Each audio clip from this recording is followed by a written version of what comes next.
একবার একটি কথাই বলছে যে আমাকে টাকা দিয়ে দিক আমি চলে যাব, আমাকে টাকা দিয়ে দিক আমি। একবার কিন্তু সে আমার সাথে দেখা করার জন্য মরিয়া হয়ে গেছে, আমার সাথে করেছে, ছবিটাও তুলেছে, সেখানেও কিন্তু সে বলেছে, সেখানেও সে আস্তে করে টাকাটাই চেয়েছে, টাকাটা দিয়ে দেন আমি চলে যাবো। এবার সাকিবের কাছে কোটি টাকা চেয়েছেন অপু বিশ্বাস।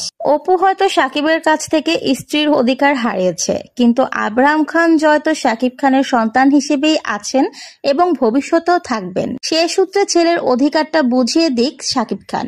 সম্প্রতি সাকিবের একটি কল রেকর্ড থেকে এরকমই আলোচনা সমালোচনার সৃষ্টি হয়েছে, কেননা সেখানে সাকিব স্পষ্ট করেই বলছে তিনি শুধু টাকাটাই চেয়ে যাচ্ছে, সাকিবের সাথে দেখা করে টাকাটাই চেয়ে যাচ্ছিল এবং টাকার জন্যই সাকিবের সঙ্গে দেখা করতেও চাচ্ছিল। মূলত দ্বিতীয়বারের মতো সাকিব খানকে হারিয়ে ভীষণভাবে ভেঙে পড়েছেন অপু বিশ্বাস। ধারণা ছিল সাকিব খান তার ব্যক্তিগত কাজ শেষ করেই দেশে ফিরবেন, কিন্তু সাকিব খান যুক্তরাষ্ট্রে পা রাখার পর থেকেই একে একে উঠে আসে নানান রকম অপ্রত্যাশিত ঘটনার ছবি। তবুও শেষ আশা নিয়ে অপেক্ষায় ছিলেন অপু বিশ্বাস।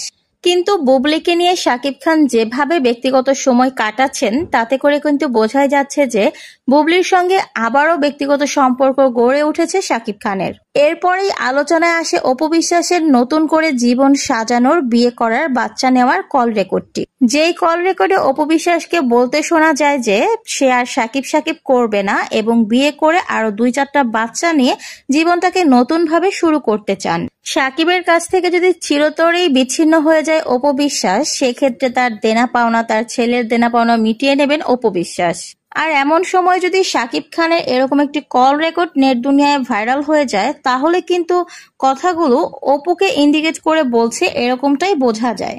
অপু বিশ্বাস যে সতীন বুবলির সঙ্গে সংসার করবেন না তাতে কোনো সন্দেহ নেই। যদি স্থায়ীভাবে সাকিবের সঙ্গে বুবলি থাকতে শুরু করে, সেক্ষেত্রে সাকিবের সঙ্গ পার্মানেন্টলি ত্যাগ করবেন অপু বিশ্বাস।